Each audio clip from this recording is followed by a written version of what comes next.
Hello, fellow tourist guides. Wherever you are right now, I'm excited to be connecting with you here in this space. So, in my presentation on virtual tour guiding, going digital to stay afloat, I will share with you the circumstances and factors that motivated me to switch the physical walking tours to virtual version using virtual reality technology. This was done in partnership with a well-established local online platform provider, something you too can do. Now, this partnership has enabled me to continue doing tours from my home during the lockdowns and remain connected with people and be able to earn an income. My curious nature helped me reflect on how I could reconsider to operate my tour guiding services during the pandemic period. Since the beginning of the first MCO, I traveled virtually to over 150 places from my home. These virtual tours were conducted by hundreds of international tourist guides who truly inspired me. I had to change my mindset, learn to use digital devices and social media to promote my services. I wanted to be ready for the anticipated new normal. You can continue tour guiding during this pandemic and after if you want to, and you can give tourism a voice. In 2019, when the news of the outbreak of coronavirus, it had devastating consequences on the many businesses, including tourism. And the pandemic world has stopped the work of many tourist guides who were dependent on tour assignments, either directly through tour operators or from online platforms. Though not all industry and businesses are affected, it is clear the pandemic has increased the sense of insecurity and unpredictability in the tour guiding profession. We are indeed in an unprecedented crisis and operating in an emergency mode in this complex and chaotic world affecting all human lives, including you and I.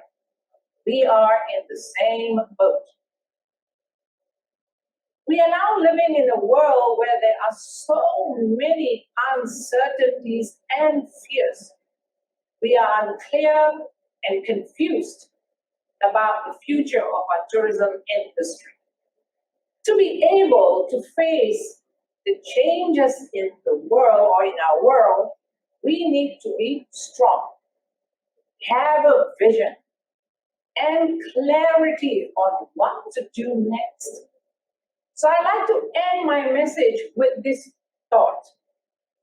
Can you imagine what the face or landscape of tour guiding will be from now on? Would doing guided virtual tours help you? Or do we need to reset tour guiding? So let's have a look at the presentation topic today. My presentation will cover three main areas, that's A, B, and C. The topic A and B were the two driving forces that motivated me to do topic C, that is virtual tour guiding. There is a connection between A, B, and C, and you will see it a little bit later. And my presentation today also includes 3 videos, and they're quite interesting videos. Let's have a look at what is VUCA. So what is VUCA? It's an acronym, or it's an artificial word. An acronym has got 4 descriptive words. So VUCA, V stands for volatile, U for uncertain, C for complex, and A for ambiguous. These are descriptive words, or rather adjective words. So what I mean by that is this description helps us to understand how volatile, uncertain, complex, and ambiguous is widely used and applied to the business world. VUCA, uncertain, VUCA, volatile, uncertain, complex, ambiguous will help us understand the world that we are living in. So let's have a look at what VUCA deals with. It concerns a combination of 4 types of characteristics or conditions, or it can be factors, or it can be descriptions. So what does VUCA actually do? It is describing the state of the world that we're living in today, especially the pandemic world. There are many situations in the world today that's very volatile, that's very uncertain, that's very complex, and very ambiguous.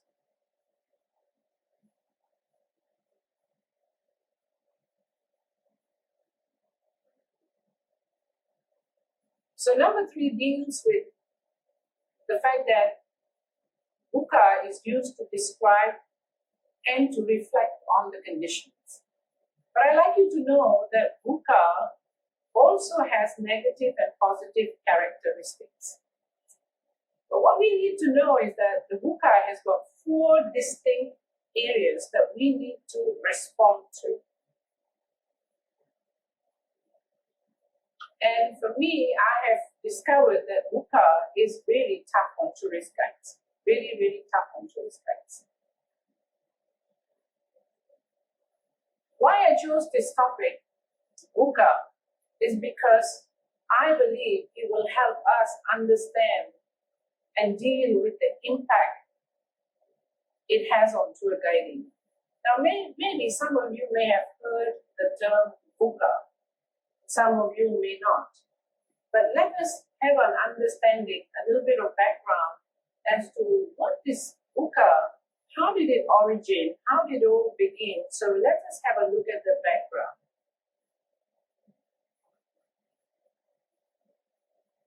So in 1987 was the year when the Americans used this term immediately after the Cold War.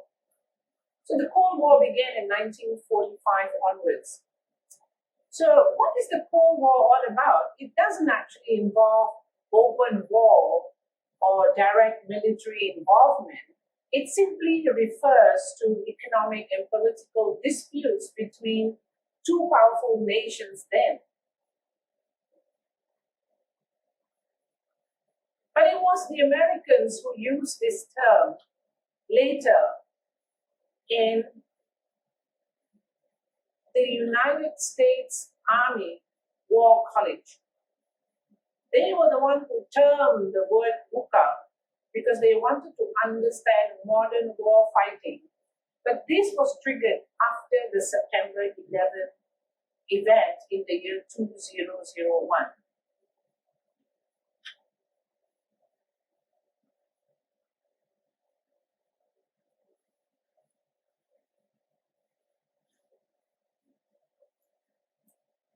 Let us have a look at.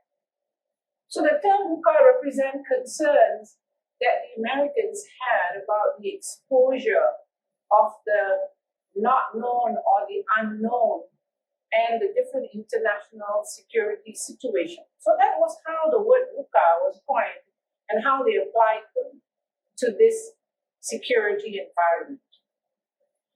But in the year 2020, it took a different turn altogether. Let's have a look at this.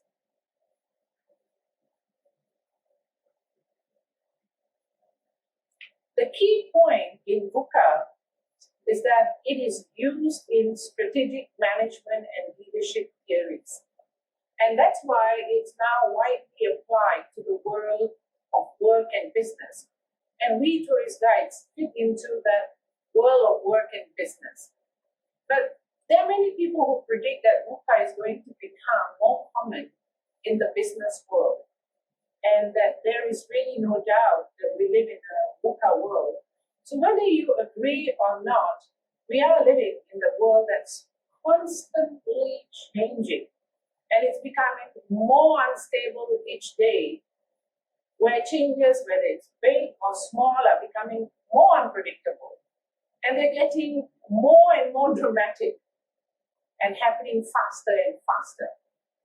As all these events unfold in many unexpected ways, it is becoming impossible for us to determine the cause and the effect. So just remember a few things about the VUCA, how it began and how it's used. But like I said, in the year 2020 was even more prevalent because of the pandemic that has taken place in our country, in the world. Let us now have a look at the meaning of VUCA, because this will help you to strategize and navigate how you want to handle your tour guiding profession.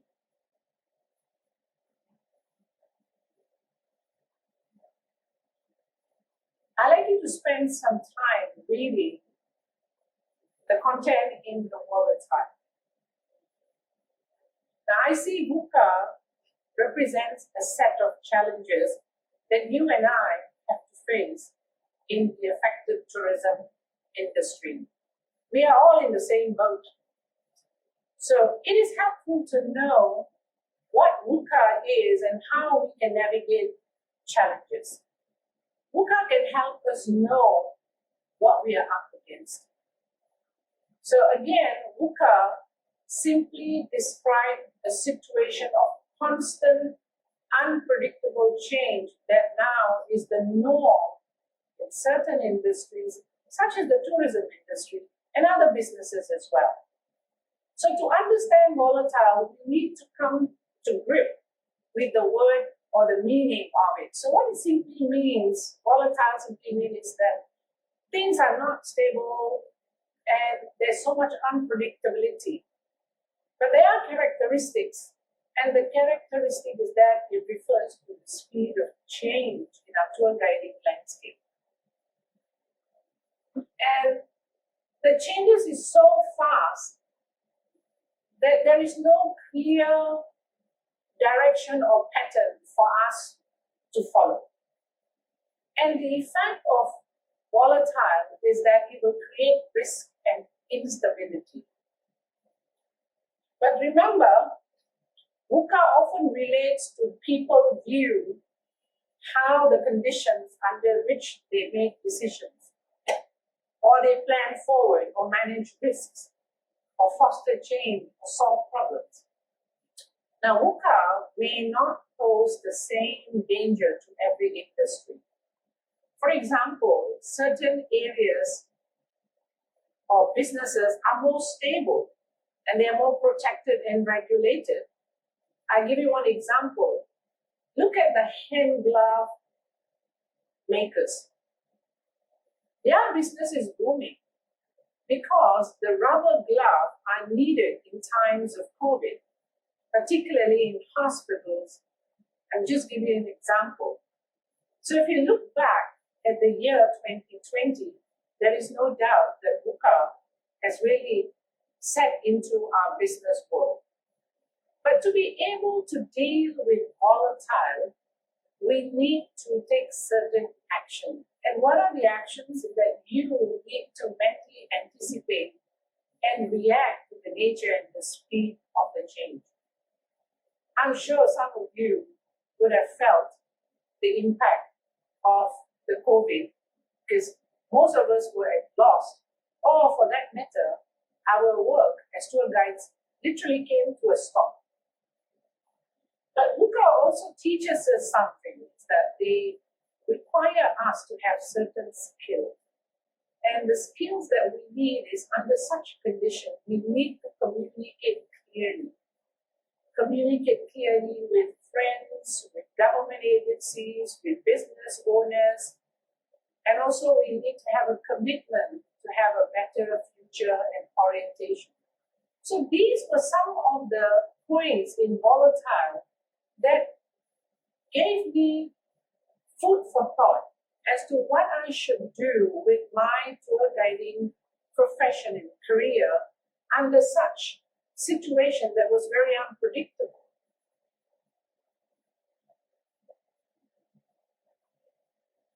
Let's have a look at the uncertain. I'd like you to spend some time just quickly reading the meaning, its characteristics, the effects, the actions, and the skills required. So uncertain simply means not sure, not known. Until today, we're not sure as to where the tour guiding industry is going to be. Will it be bouncing back to its normal? It's very, very unclear. Very unclear, and the future is very uncertain. So we know that frequently disruptive changes, unpredictability, and unknown outcomes are important factors for us to take into account. The effect is that with all these uncertainties, many businesses, they cannot plan. Their sense of direction becomes paralyzed. And that change is possible, but they're given. So in this condition of uncertainty, the actions that people need to take, you and I need to take, is we need to decide and act decisively without always having clear direction and certainty. How is it possible to do that? But I just want you to think about this point, that if we want to move further into this industry, we cannot do it alone, that we need to work with a team of people who are relevantly or directly involved in the businesses that we are in. Let's have a look at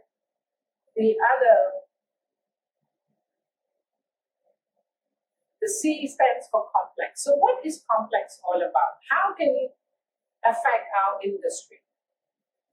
So again, complex simply means a state of being confused or complicated. With the VUCA and the pandemic that's happening, it has created a state of confusion. Too many rules, too many directions, too many safety measures, it can create some confusion. Let's have a look at the effects. When the situation is very complex, we sometimes don't know whether we can be productive in what we're doing. It's almost like we're giving up hope because the situation is so entangled that we cannot put our finger to one particular point to solve the problem. So one of the skills that we need is that we need to have effective communication, problem solving, and we need to learn to have this word understood clearly. That's clarity. If we don't have clarity about what is happening around the world and how it's affecting the tourism industry and how it's affecting the tourist guide, then we will not be able to make decisions effectively. We may not be able to make informed decisions. So this is again what the complex helps us to do.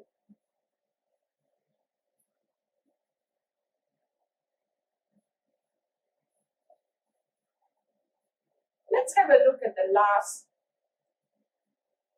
description, that's ambiguous. So what is ambiguous?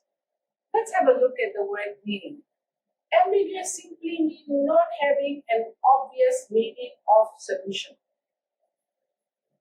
And it sometimes is because of the lack of clarity of what is real or true. We are so bombarded with so many news through the social media, through many print medias and TVs, that we don't know what news is true or false. We don't know if the stories about vaccination is true or false. So these are what I'm just giving examples that we need to always make sure that we have clarity. And because of the lack of clarity, we don't know how to plan effectively. So again, one of the characteristics also about ambiguous is that it describes a situation where there is really no right answer due to many interpretations.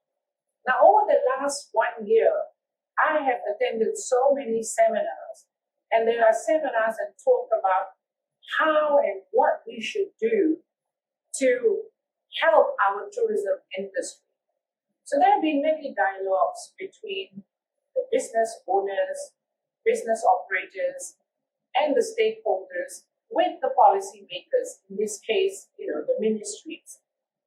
And so these dialogues are good because this is what will help people to know that by continuing to exchange opinions and ideas, it will help to plan. And this cannot be done one time. It has to be a continuous process. And again, there are certain skills that are required of you and me in the ambiguous situation. One of the things that is being advocated is that you need to be innovative. Whether it's a business industry, whether it's a tour guiding profession, whether you're running a restaurant, we need to, at this moment in time, think out of the box. We need to be innovative. And we need to be accountable, meaning we need to be responsible for ourselves. So what can we do under these circumstances? And we also need to be a little bit more of technology-centric, meaning we've got to learn and adapt technology in our businesses. The market is so big, the opportunities are there, there's so many ways that you can learn all these things. But I want you to understand that these 4 descriptions are very important. So remember, let's have a look at this. Before we go to the 4 steps to respond to VUCA, I just want to talk back again. In slide number 3, there is mention of 4 types of conditions. And you know the conditions are volatile, uncertain, complex, and ambiguous. So we had a quick look at the understanding of what the meaning and characteristics are and its impact on the world, its businesses, and the actions we need to take to respond, or the skills that we need or require.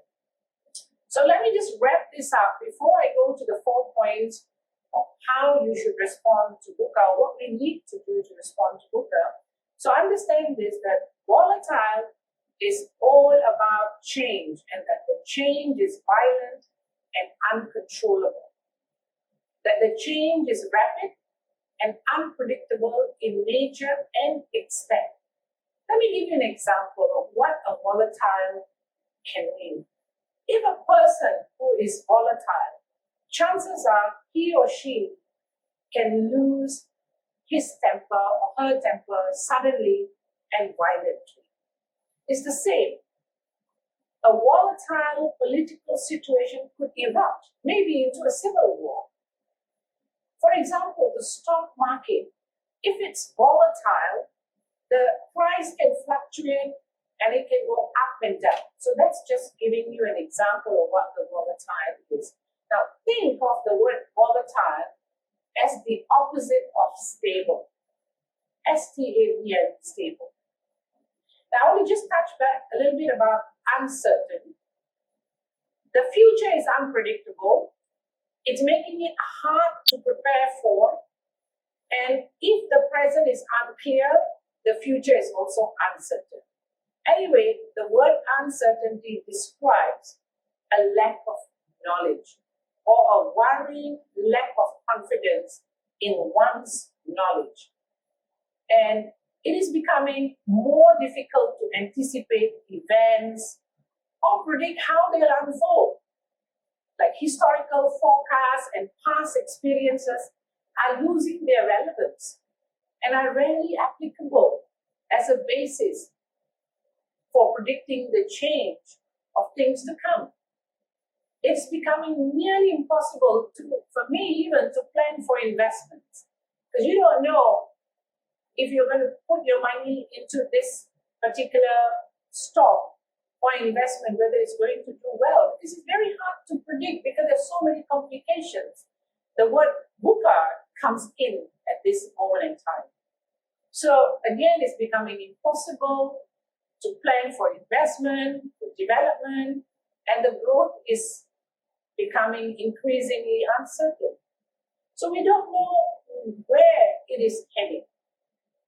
Perhaps among us tourist guides, we too are uncertain of our opportunities after the COVID pandemic. Maybe you want to think about that. So these were some of the things that were running in my mind before I decided to go into the virtual or going into the digital aspect. This word complex has also impacted me very much. And you know that with complex, there's so much going on in our world, in our country. Things are often feeling very chaotic and confused.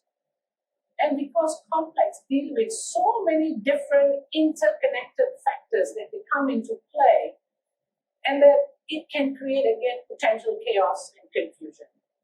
But I think you know that our modern world is more complex than ever.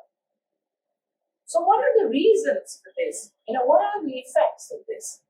Even if we look for answers on how and when the tourism industry will bounce back, we are faced with complex situations. We are faced with complex problems that are so multi-layered and that is hard to understand. And it's really hard to get an overview of how things are related or connected. And any decision that you and I make is reduced to a tangled mesh of reaction and counter-reaction. And maybe choosing the single path is almost impossible. So I'd like to just wrap up a little bit more about ambiguity or ambiguous or ambiguous. In ambiguous, it simply refers to the lack of clarity. Why? Because it's hard to know the root cause of the problem. So, lack of clarity and the lack of awareness of the situation makes it difficult for you and me to plan what to do next with the passion that we love. And I'm sure all of you want to continue doing tour guiding irrespective of what's happening. So, ambiguity describes the ability to entertain more than one interpretation of a policy problem or a rule problem. If you say there is ambiguity in something, you mean that it is unclear or confusing, or it can be understood in one way. We've often heard people talk and give their opinion, or maybe they give their theory, and some of the points that they mention is very ambiguous because we cannot connect with them. And because they're ambiguous, we cannot find solutions. So I want you to remember that these four descriptions, volatile, uncertain, complex, and ambiguous, they do play a part in the fact that it will help us to make decisions a little bit more better. But you and I know that in today's world, it is rare for things to be completely clear and precise and determinable, particularly right now. So not everything is black and white. So in a world where the what takes a back seat to the why and the how, making decisions require you and me to have courage, awareness, and willingness to make mistakes. So is VUCA really important? Oh yes, many people predict that volatile, uncertainty, complexity, and ambiguity are going to become more and more frequent and prevalent in the business world and the tour guiding world as well. So to manage ourselves in the VUCA age, you should be aware of the changes that this kind of environment can cause. VUCA sometimes may create fear, anxiety. It can demotivate tourism industry players. It can destabilize people, including us tourist guides. Okay, let us now have a look at this. Here are the 4 steps that have been used in business management, how to counter-react the 4 points. So with volatility, we need to have vision. With uncertainty, we need to challenge that with understanding. And for the complexity, we need to have clarity. And we need, for ambiguity, we need to have agility. So if the tour guiding industry or your tour guiding profession is affected by this situation or the environment, the 4 points there, volatility, uncertainty, complexity, and ambiguity. If your tour guiding profession is affected by this situation or this environment, you have to reconsider the way you operate your tour guiding services. Now, COVID-19 has impacted the work of tourist guides. You and I know that. Will the situation of the world tourism make virtual intervention unavoidable? Will the COVID fast-track the way we present our storytelling in the virtual space? Over the last 2 years, we've been spending a lot of time virtually doing things. Webinars, we attend webinars, we have conversations with people, we use the Zoom, we use the StreamYard. Much of it has been in the virtual platform. Schools are using the virtual technology. So we need to think about what the tourism industry is going to be. So again, I like to say this to you, to manage VUCA, one needs to be aware of the changes and the kind of environment that can cause the tour guide business. These were some of the things that really resonate with me. These were some of the factors that really made me decide to shift from the traditional way of doing things and adapt technology so that I can continue to do what I want to do. But remember, technology does have a very important role, and it can help us in many, many ways. So these are the 4 points that you can use as an advantage. And this will help you prepare mentally to plan your career pathway. Let's have a look again at volatility. And I did mention earlier that you need to have a vision. So my advice to you is that create a compelling vision and value for yourself, so that this will give you clear focus and help you to react quickly to the changes that are taking place around us. I'd like you to ask yourself, maybe paint a picture of the future you want. And I think it's good also to welcome and accept change as unpredictable feature in your tour guiding business or profession. But you need to set your mind to react quickly to these changes. So imagine yourself in the next 5 years, where you want to be.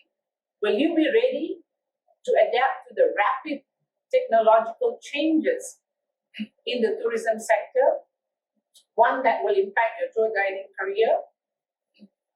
Will all the regulators make changes to the tourist guides modules? And will we have to reskill or learn new skills? Do you know? So we need to anticipate this. We have to have this at the back of our mind. As for me, my next move, my vision is that I want to do now virtual tours that are on-site. I want to strengthen my network with the international online experience platform providers. This is because I feel that the local operators may need more time to restart their businesses. And I'm not sure whether I can wait for that. So I vision myself as also providing training in virtual communication for tourist guides. So those are some of my visions. I wrote them down and I said, I'm going to keep and follow them. Let's have a look for uncertainty. In uncertainty, you need to meet that with understanding. I think to some extent, all the tourist guides that I know of have spoken to me and they accept and understand the situation that they're in. Some of them feel very helpless. Some of the guides decided they will take on other jobs. That's perfectly fine. But what do you want to do with the tour guiding skills that you already have, the knowledge that you have gained? There must be something that you can do with it. So as I mentioned earlier, uncertainty describes a lack of knowledge or a worrying lack of confidence in one's knowledge. So what that simply means that, do you want to increase your knowledge, or are you not sure of your knowledge to the point that you are not able to make a proper decision, that you're not able to argue or rationalize about that? This was the time during this COVID pandemic that I decided to take action and decided to acquire a lot of knowledge. Knowledge about social media, knowledge about digital devices, and I'm sure some of you are doing the same too. So to counter the uncertainty in this industry, you have to stay updated with the industry news. So what's new in our industry? What's new in our industry? So we need to listen also carefully to our customers or our partners in business to find out what they want so that we can plan something for the future. Has the tourist taste and process or method of travel changed? Do they prefer to do tours from the home, or do they still want to travel? There are no statistics right now. And I'm sure as times come by, there will be some statistics. But it's also interesting for you to find out what our other fellow guides or international guides are doing to keep going during this pandemic. You and I have heard this being said many times on news and by researchers that the pandemic, the COVID, will not go away so quickly. It's going to be there for some period of time, and even that period of time, nobody knows how long. It's so uncertain. It's so complex to even be certain about it. And even if there are answers, it's so ambiguous because there's so many interpretations to one of the answers. Let's have a look at complexity. And for complexity, you need to react in a way that you need to have clarity. You need to be crystal clear. Let's say you want to collaborate, work with online platform providers. You need to communicate with them clearly on how they can help promote your guiding services. By doing this, it will give both parties a clear direction and encourage each other to solve complex problems together.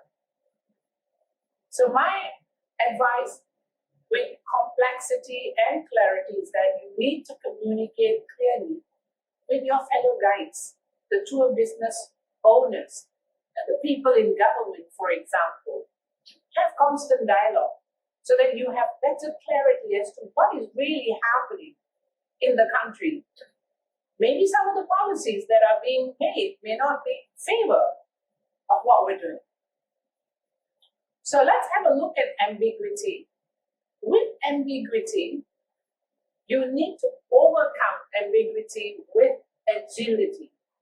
So what does agile or agility mean? It simply means that you're able to move quickly and easily.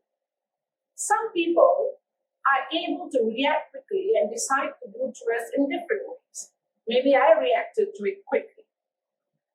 So you need to stay adaptable even during uncertain times.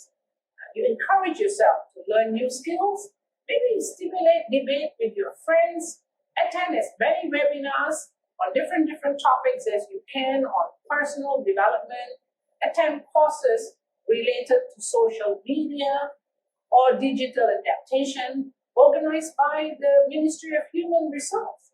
And I know some of you have gone for these courses, and I'm sure it has benefited you. It has given you some food for thought as to how you should take your tour guiding career to the next level. So my advice when it comes to agility is for you to embrace creativity.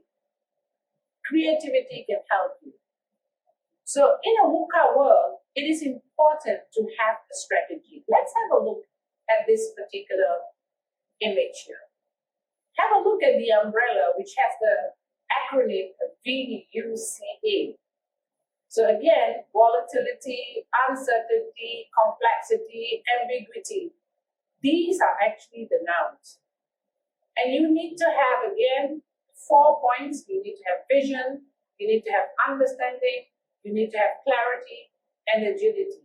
If you can come to grip with these 4 values, it can help you plan what you want to do with your tour guiding profession or career. So consider yourself as the facilitator. So let us now have a look at this. So last year, in a VUCA world, the important thing is to have a strategy. And you need to anticipate the future.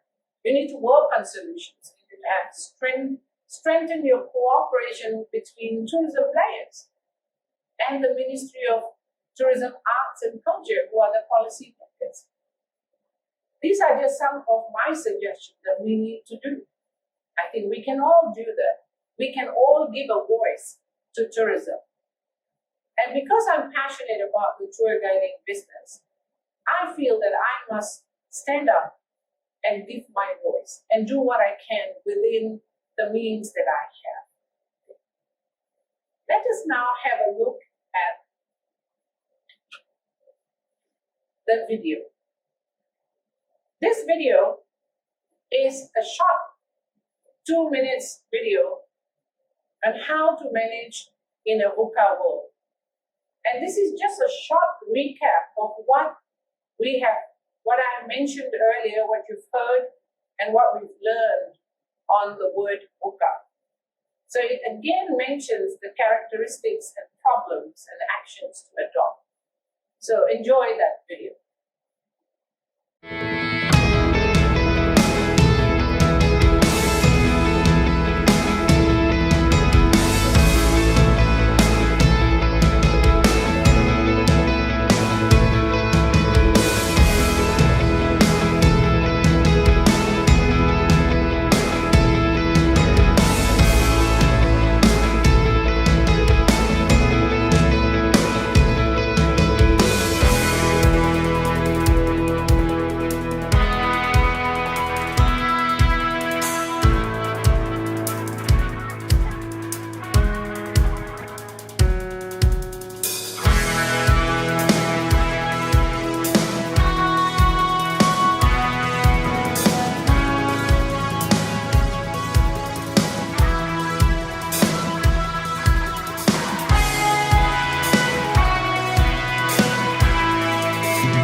were able to remember the 4 descriptive words, the VUCA, and what it means, its characteristics, how VUCA is used in planning, in business management, and also these are qualities that we can learn to apply also in our social life. So I put this little cartoon by Tom Fishberg. I've been following his work. Tom Fishberg is actually an engineer, and he often finds it very hard in management to speak directly. So he puts his point in cartoon version. So here's a bit of reflection time. And if you look at the very top part of it, it says, what's our strategy? Someone says, oh, we're going to go agile, meaning we're going to be able to change and act quickly and easily. Someone says, well, the future is still uncertain, that things are moving so fast, we need to adapt quickly, we need to define everything up front. So what do you mean by agile? And the reply is that that's one of the things that we cannot define up front. But I hope with this little card drawing and the text can help you look at the VUCA in a more lighter shade. That's another one here. Another reflection time. Here's this man talking to a group of people. And if you look at all the images on the screen, I don't know if they are young or they look pretty much older. But the message here is that when can we get back to normal and start resisting technology and ignoring changing customers' needs again? We need to ask ourselves this question. Otherwise, we will be thinking about when the tourism industry or the business of tour guiding will go back to normal. I sometimes ask, will the tour guiding business go back to normal? That's something I like to think about.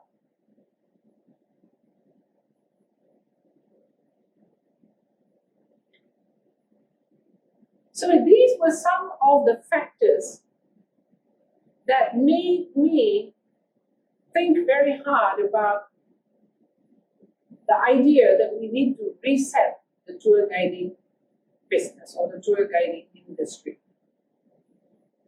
Let's have a look at this particular voice.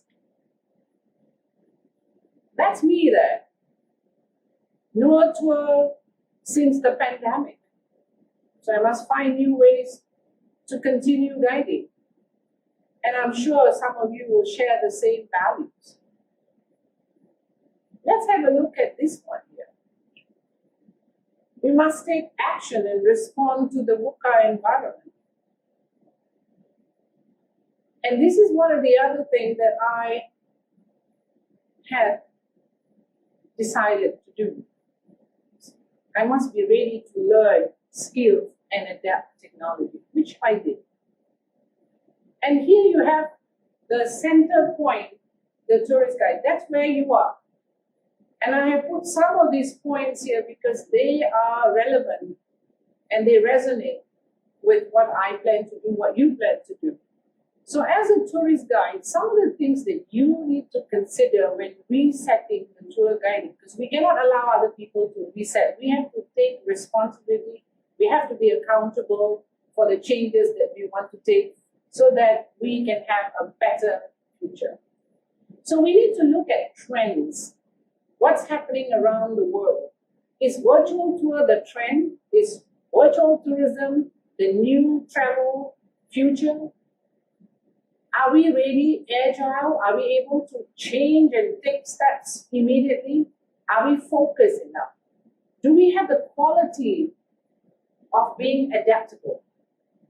Are we looking at profits in our business? Do we have a leader that we can follow? Do we want to be the leaders? We talk about success. Everybody wants success. And success means different things to different people. And we need to look at the problems and challenges that there is already in the industry and how we can resolve them, how we can solve the problem. We need to look at the business, your business.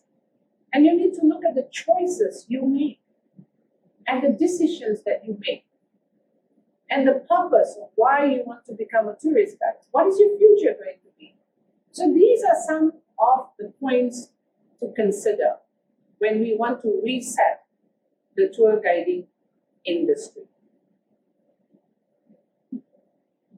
And I'd like to now go to point B, and I want to talk a little bit about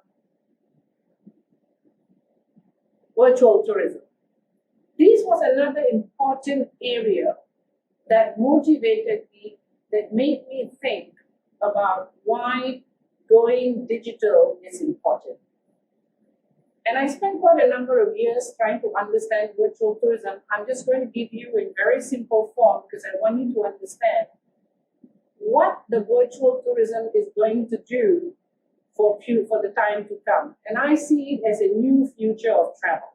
So what is virtual tourism really? So there are two words that you will commonly come across: virtual tour, virtual tourism, now maybe even virtual travel. They are all terms. They basically mean the same. But there is no universal definition to it yet. But what is interesting to note is that all this virtual tour, virtual tourism, they employ technology to artificially create or enhance tourism experience. The key word today that people talk about is selling experiences, creating experiences. That's what travelers want. They want to go to a place where they can have interesting experiences. So in virtual tourism and also in virtual tours, technology can be a combination of virtual reality. It can incorporate still images or photos, videos, audios, sounds, and also maybe narration, that's storytelling, communication, interactivity, and other multimedia formats.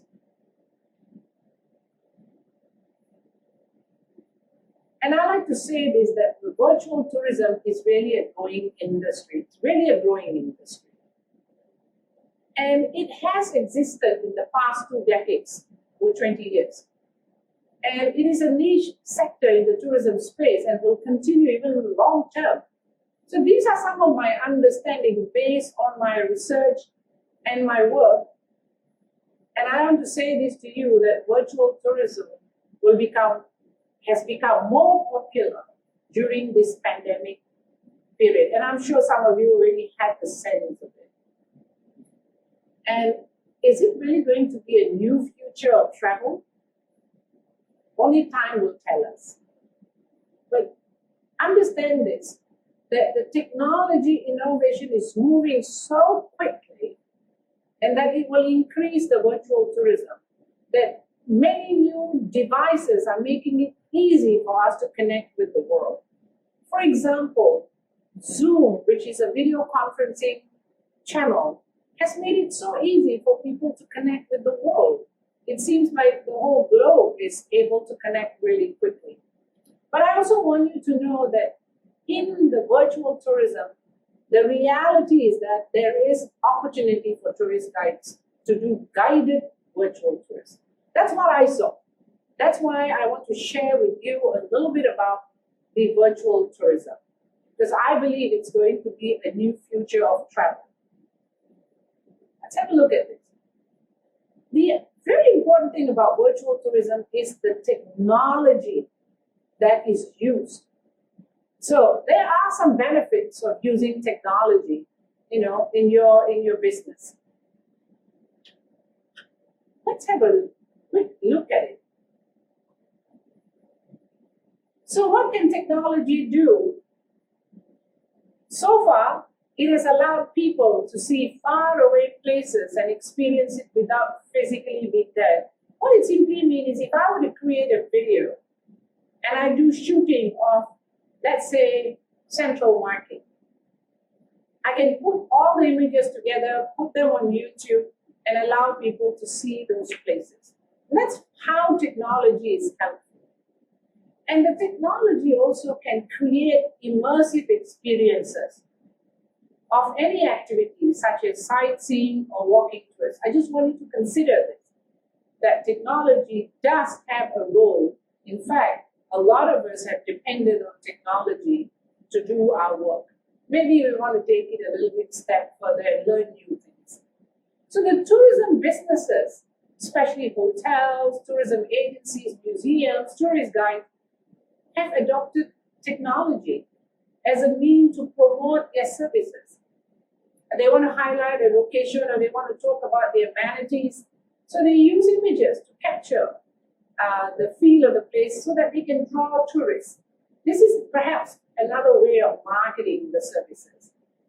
But what technology has done is that it has allowed viewers like you and me, we can access virtual tourism content using computers, mobile phones, mobile devices, and using maybe even a virtual reality headset. So these are just some of the few points that I find are worth addressing or knowing. Let's have a look at this one here. I want to talk a little bit about virtual 360-degree virtual tour, and this is because this is the technology that I have used to drive my digital tours, my virtual tours.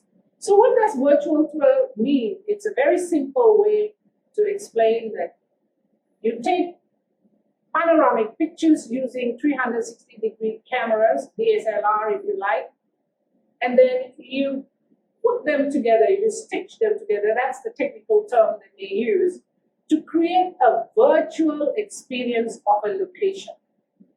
Obviously, the content has to be curated, and you can incorporate sounds into it. It's really amazing. You can put sounds into it, or even your narrative into it.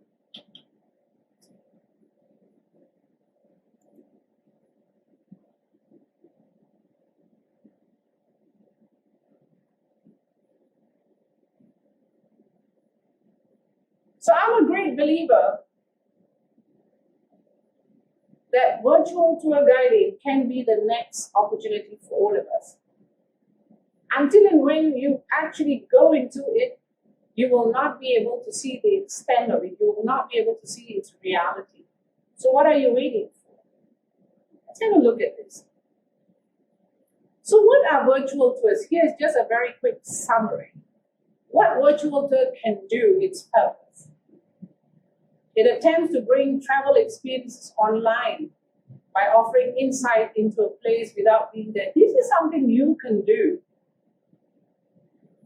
And it uses images that are recorded in videos with or without narration, with or without stories. But I must say that virtual tour is a very powerful tool for tourist guides to connect visitors. There is a difference between virtual tour and guided virtual tour. And virtual tours are a great way for you to promote your tours. And you can put anything in your virtual tour you think that will be helpful and that can sell. And there are so many technology conferencing facilities that you can use today so that you can be visible, people will know who you are, and you can continue doing it.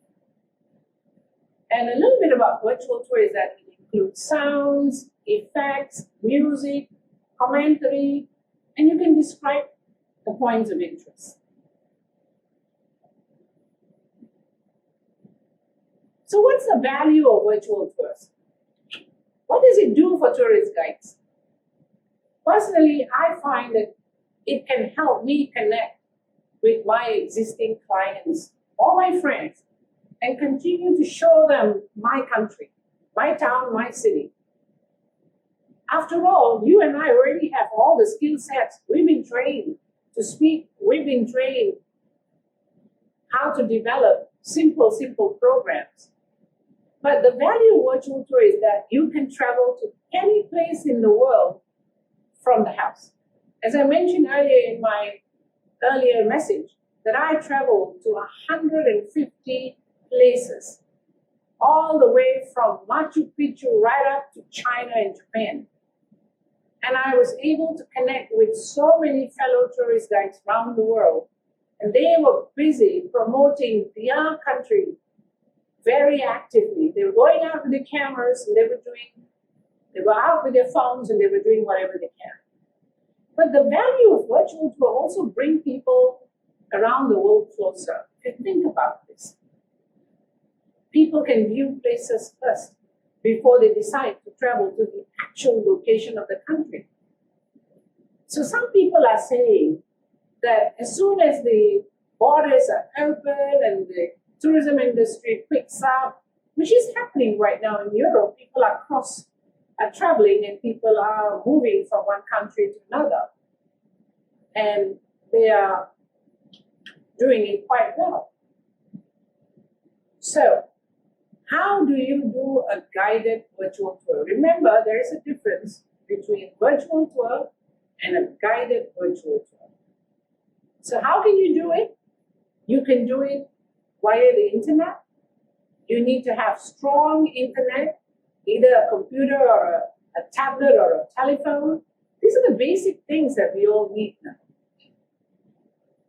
And we need to have a link. You create a link and you send that link to the people who have paid for the tour for them to view. Or you can send the link to the platform providers so that you can host the tour. And you can also live stream them via online platforms such as Zoom or StreamYard. I'm just giving you some examples. There are many more that are up and coming. So I just want you to understand the context here. Let's have a look at this.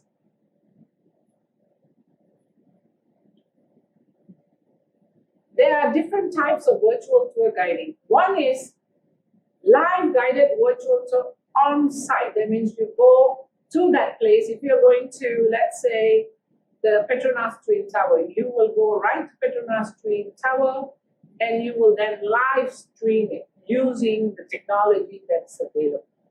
The other one is you can do live guided tour, virtual tour, but it's not on location. It is from your home. And you can use Zoom communication. So there will be two videos that will help you understand the distinction or the difference between the two of this. Let's have a look at this image. Now, here is Sarah Mello. She's a friend of mine. She lives in Portugal. She's a trained lawyer. She became a tourist guide. And she does at least 3 tours a day. And you could see the gadget that she has.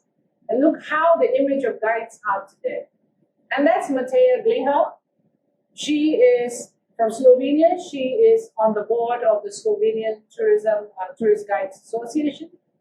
And she too does 3 tours a day. And she's put herself on many different platforms. So has Sarah Mello. And here's Juan Rufi. He was a fellow guide of mine. And he started doing virtual tours using, of course, the camera. You can see the tools that they're using. So they have got a bracket there to support their camera. It all depends. The best cameras would be, of course, the iPhone, but of course, there are many other brands that you can use. And you need to have a handheld stabilizer, most commonly known as gimbal. And there are many types of gimbal that you can buy. And you need to have a good earphone, a good microphone, one that can cancel the noise. So, is this how the tour guide's image is going to be compared to the ones that you stand in the bus and talk and hold a microphone? Wow, I tell you, I like this. This is quite exciting. Now we're going to be watching shortly a video, and this video is a video of Mateja, and this is her doing a short teaser to promote her upcoming virtual tour. Take note of how she does her storytelling, how she communicates in a virtual space. You're basically looking at a camera or looking at a phone and talking, and you need to be comfortable doing that. That will come with experience, and there's nothing to stop anyone from doing it. You just need to learn a few tricks, pick it up, and you can create your own products, work with a few people, and you're ready to do the tours. It's that simple.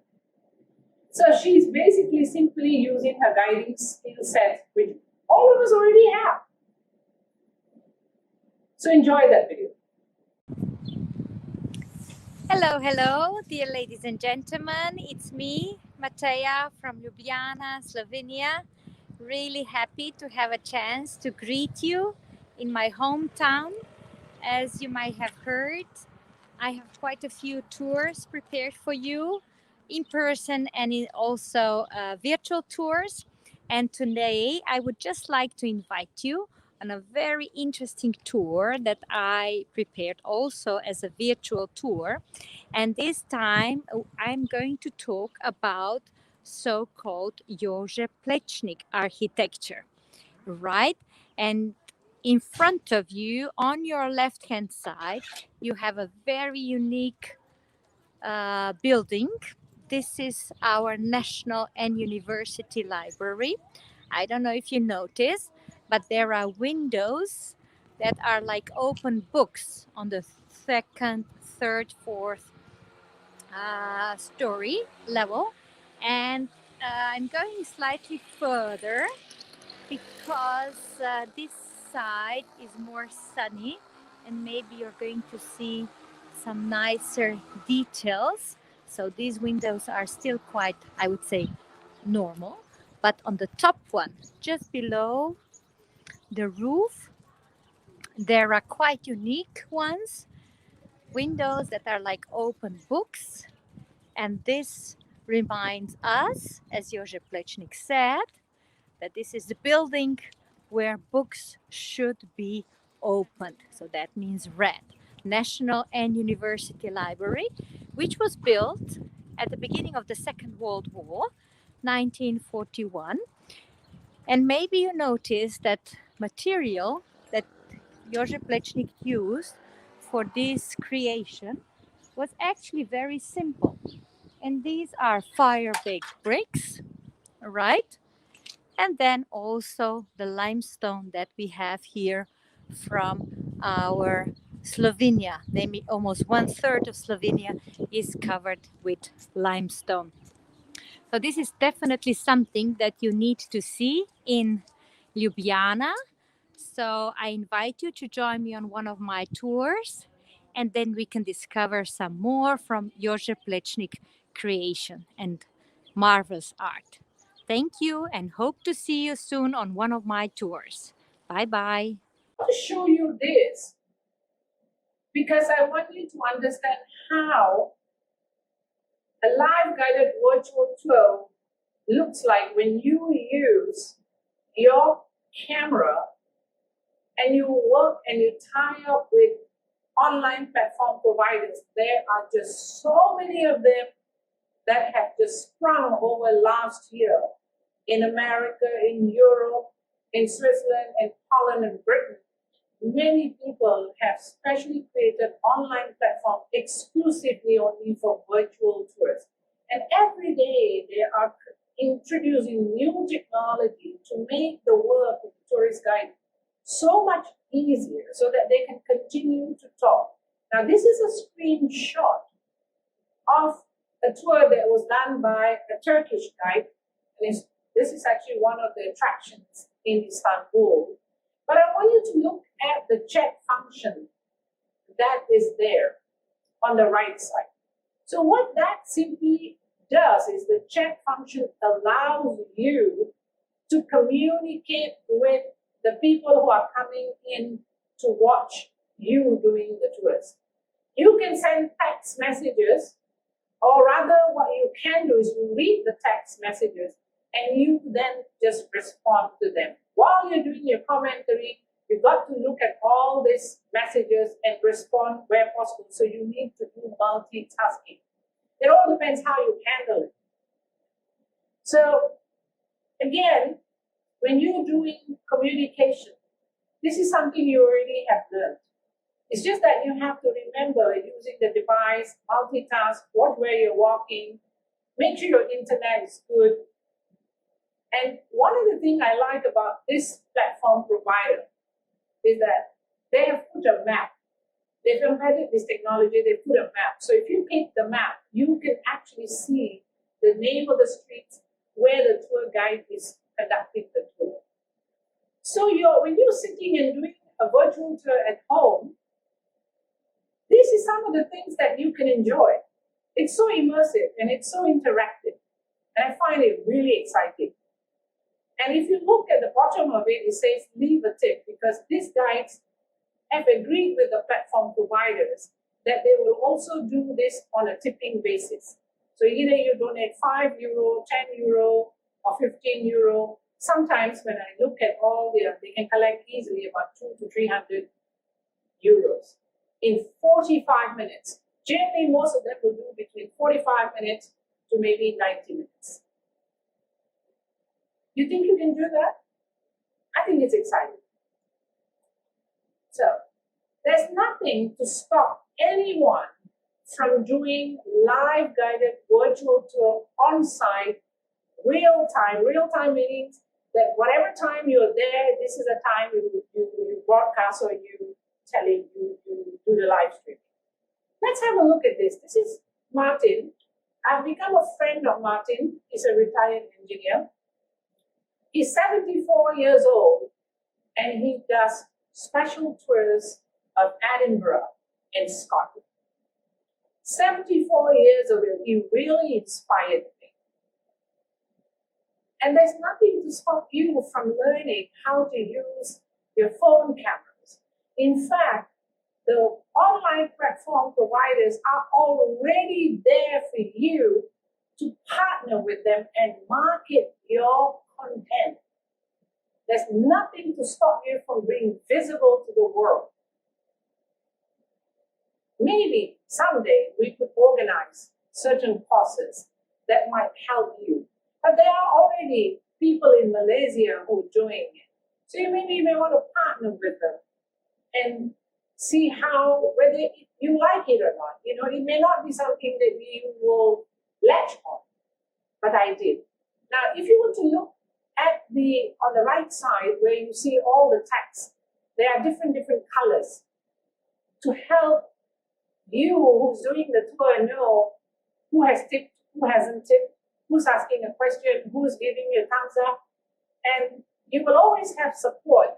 That on-platform provider will provide you support. There'll be 2 or 3 people, the staff from the platform providers, will come and monitor and support if there's any technical problem. Because if you look at the right side, you will see there's one called postcards. What that simply means is that when you like a spot and the tour guide will say, okay, I'm going to now focus my camera or my phone camera to this area, you're welcome to click that button and collect photos of it. Just look at the value of what virtual tour can do for you. I've collected hundreds of photos of those places that are being shown, which I would have never gotten anyway. And those photos are yours to keep. And it's kept in a particular folder. Isn't that exciting? Yeah. So here's Martin. If you ever have the chance, you could watch it. And now I'd like to talk to you about the different live guided tour. This is offsite. So this is me. I'm sharing with you my experiences. So I'm working from home. Why is it that I'm not out on the street yet? I will. It's just that the time isn't right for me to go out on the street. So let's have a look at what's the difference between offsite and onsite, and what are the tools that you need. We know, you and I know, we need some basic tools. So this is my setup at home, and I use computers because I've already had these computers. I bought some secondhand. Most of it I bought secondhand so that I can run it. I do virtual tours almost on a daily basis now. So let us understand a little bit about all these few points that I've written here. You're going to be able to see another video of me in action. And I want you to pay attention to the difference between Matea's video and this live guided tour offsite. You will be asked some questions to give the difference, maybe 1 or 2 differences that you can take note of.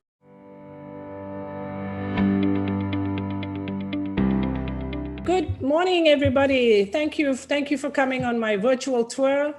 I'm Jane, and I'm your virtual tour guide today. So I want to introduce to you JY. That's you. You're a videographer, and so you do a lot of videographing work, eh? Yeah. That's wonderful. And I have Nina Nasir. She's an educator. Nina, hi. So I do communication programs for children. That's wonderful. Yeah. So I have here Ben. Ben, you're a copywriter. That's amazing. Pretty busy seeing as a lot of businesses are transitioning to digital. So lots of websites to write.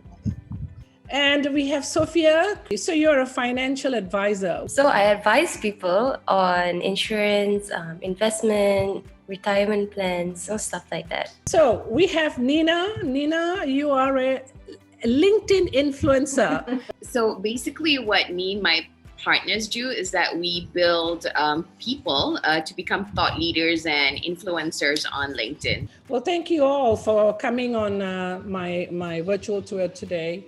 So what you're about to see is a drone image, and your tour guide, Jane Roy, is going to be landing shortly.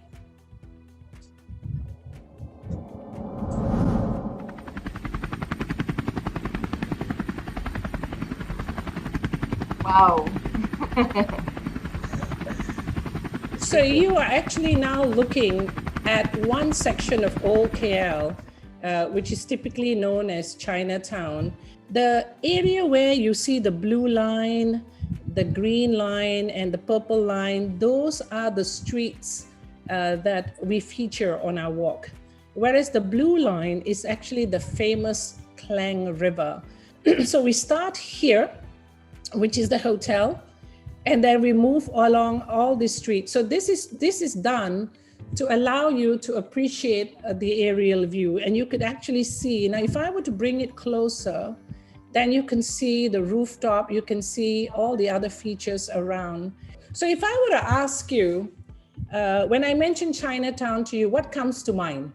Chinese temples, Chinese thingies. But what if I were to say that this part of Kuala Lumpur, which is the old part, this land here sits on the east side of the Klang River, and it's sandwiched between hills and the river. This is a bit of a flat land. So Chinatown is actually a vast piece of land. If you look at it from here, this is the meeting point of two rivers. This entire area here is more or less what we call the east side of the Klang River. So I'm going to show you a map. And so this is where the Klang River is, and we are right now here where the shaded area is.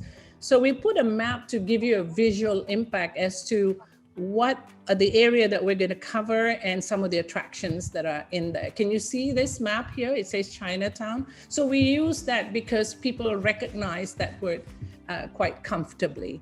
This is the 4-point hotel where we start our walk.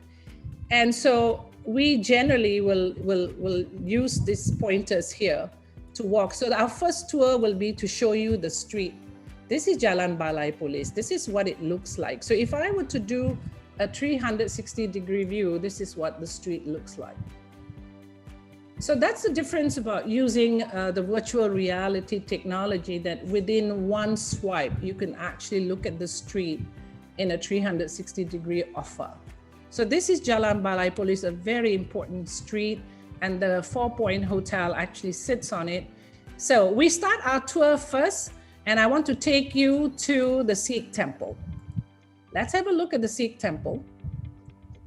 So here's the Sikh Temple. I don't know how many of you are aware of the presence of a Sikh temple, and it's sandwiched between the hotel and Nina, the empty plot of land that's on the right side here, which is now earmarked for some development. Everything is on hold. Have you ever seen the Sikh temple at the Balai Police? No, I have not. No. I'm not even familiar with the Sheraton. Okay, and look at the year this temple was established. Why is it that there were a presence of Sikh temple? Under the British administration, a number of Sikhs were actually engaged to be involved in the security of the country. And quite a number of them were brought to Larut. Some of them came here, and there were quarters at the back of this building. It's an old sort of building. So here we are back again at Jalan Balai Police. And what I like to do is I want you to pay attention to this particular building, 1, 2, 3, 4, 5, 6, 7 building here. This, if I were to show you pictures of what it used to look like, there is one here that has maintained its original structures. So this is the original row of shop houses at the street where you see right now. And it was originally only 6, 1, 2, 3, 4, 5, 6. The 7th one is an addition. Look at these lampposts. Some of them have been brought back here. And the Kwai Chai Hong is at the back here. We'll talk about that in a while. And I want to show you something that has been taking place in Chinatown, that there are a culture of mural work. And this is one on a very long shop house. So from this end to this end is about 100 feet long. So what do you think this mural tells us? Anybody want to take a guess? Steel? Uh-huh. Oh, Okay. is it my, what is it that Kale's famous for? Tin. Tin, okay. You think it's a tinsmither, okay. Reminds you of a cobbler. Back A in the day. cobbler, very interesting. Actually, this was done by Wolchova, she's Russian, and she wanted to depict a very traditional trade that was very prevalent in Chinatown in the early days. This one is actually a goldsmither, this one here. Okay, so I'm going to now take you to the back lane because that's what our tour involved. You can see the PNB 118. Can you see the yellow structures here? That's where we're going. This is a back lane. It's called Lorong Pangong. And most commonly, it's got a nickname called Kwai Chai Hong. It simply means a little devil's lane. The Cantonese use it. So this is the lane, and the Sikh Temple is just there. So what I want to do is I want to show you how the community has done wonderful things. They've used every space of the wall to do mural work. And I'm sure you can see this. Yeah. And these here are some of the window panes that have been restored, and they've decided to keep it there. This is what the back lane, so this one here on the right side is the back of Petaling Street, the row of Petaling Street almost at the end. And so here is what the community have done. Every single part of the wall is used to depict some kind of trait. Can you see this man here? This is a Chinese musical instrument, and it's called the Chinese violin, and it's known as the ervu. So this is a convenience shop that still exists, but more importantly, I want to show you the association. And now, can you read here? What do you see? The Coffee Shop Association? Oh, yes. Did you know that they still exist? All the associations for trade, for profession, they still exist. So let's have a look inside. And you can find just about every items for your kitchen and crockeries. And look at this. This is what attracts my guests, especially my expatriates. So this is how the bold colors are, and you know the blue is always associated with cobalt blue. What do you think this top material is? Is it water? Ceramic. What do you think they are? Water pots? They're teapots, yes, they're teapots. Now, Ben, to the Chinese, the cockerels are very important. It has some significance associated with family unity. Some people tell me it's the it's the time keeper, but they are really beautiful stuff. So now you know when you come to Chinatown, it is interesting to take note that there are families that still keep this tradition going. Let me now take you into this particular tea merchant. And so now we are in a tea shop, and I'm just going to go around and show you how this young man has restored his father's business. So I'm going to show you this particular video, and we interviewed him when we were doing a tour. This is Casey. Coming from Ujjain, raw material coming in, you can actually consume it, but then it's much more greenish in color. You can see from there that it's actually much more green. This empty land here is now a car park. This land is sandwiched between the back of Petaling Street and Tun H.S. Lee. And here at one time used to be this. This was a cinema, and this cinema was called the Madras Cinema. And so after this tour, if you can just put an imagination that you're going to have some meal at Petaling Street, you can choose Kim Lian Ki, or you can actually go to some of the pastry shops that are here. And here, this is again run by a family, and this is how it looks like. Yeah. It's a Chinese pastry shop. So I like to end our walk with a sweet note, and we're going to try a little bit of Chinese pastry. There are two types. One is the salted pastry and one's the sweet one. So this is actually where the kitchen is, where the pastries are made. So thank you all for coming on my tour today. I hope to see you again on my other walks. Okay, we're back. Yeah. For me, even as a local, I'm just like, oh, I'm so tempted to walk the streets, and I'm so tempted to try the food, and I'm tempted to really get to know more about the history of that piece of site. The fact that you can look in the past and then at the present and then see like, oh, how things have changed or remained the same. And some of the conservation work was really nice to know that some people do care about history. I thought it was super interesting, and I really don't know much about history, so that was eye-opening. Okay. You're like me. I was like, wow, I didn't know. Generally, I find that it's hard to find history about Malaysia, generally though. Yeah. Right. I would have done better in SPM Sejarah if they gave me a tour like this. That's why. For me, virtually, it's amazing because, I'm very excited with visuals and stuff like that. And Yeah. I think if you could do 3D, kind of thing, that would be amazing kind of thing. And I am inspired to go and see the real place because of this. But thank you all again for supporting me and for Most making this welcome. exciting. Thank you. And Thank you yes, for having us. yes, thank you. Thanks. Yeah. My Have a great pleasure. Sunday, everyone.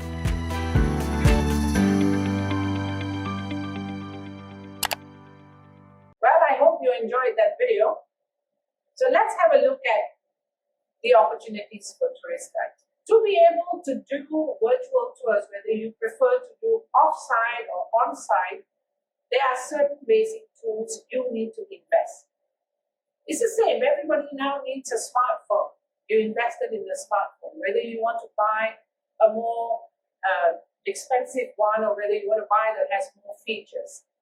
So this is how some of the gadget looks like. But where can you sell your virtual tours? My advice to you is to look at platform providers.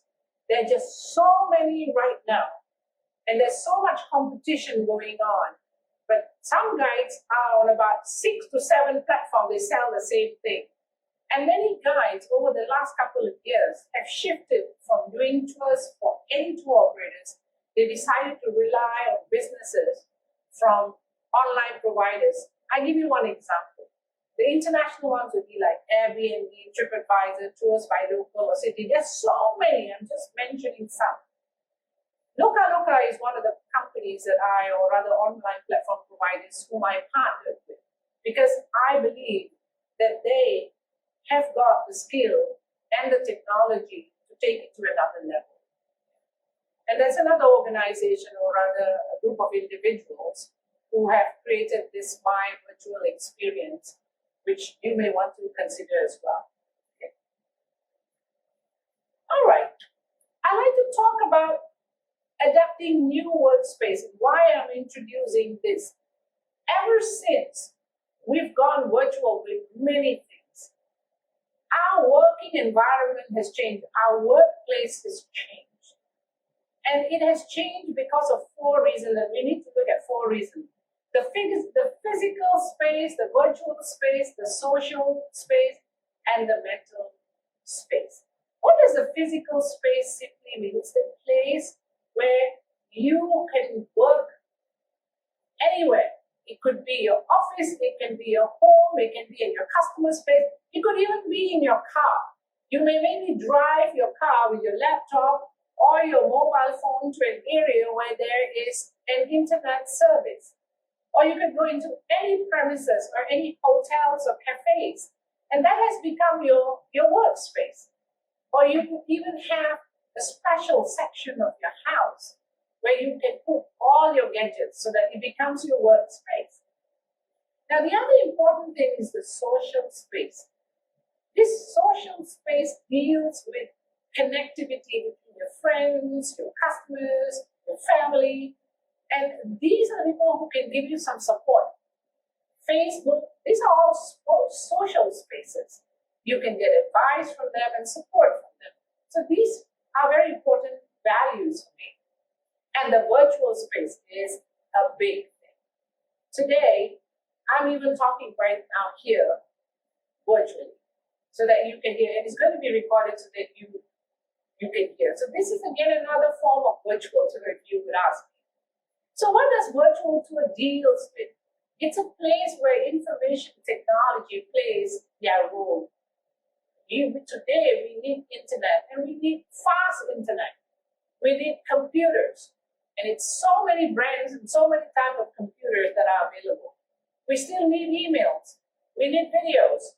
And this video conferencing is, again, another big, amazing technology that has created connectivity with the world. People are doing seminars, webinars, teaching schools, promoting their hotels.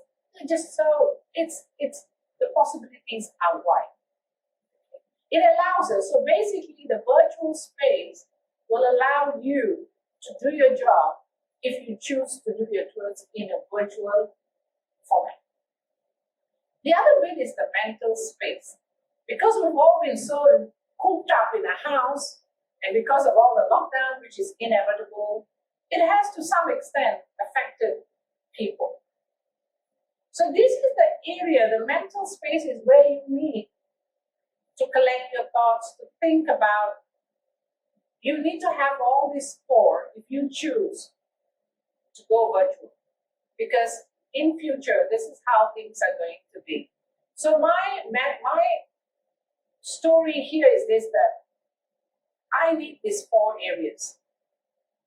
So ideal workplace from now on will consist of 4 spaces. Because people don't go to office buildings anymore. Many travel agents may not be operating within the 400 square feet. They could be operating from their home. They could have their laptop in a cafe and run their business. And this is happening already. I think it will be more intensified in time to come.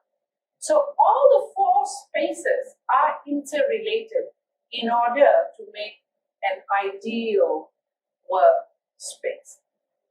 So I hope that this has given you some ideas and it inspired you to do maybe what I'm doing. I'm very passionate about the tour guiding industry, and I hope that you share my values too. So I'd like to end this presentation with this last word of encouragement. Adapt and reset tour guiding where possible.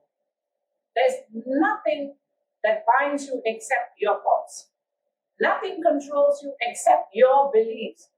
And everything is within you.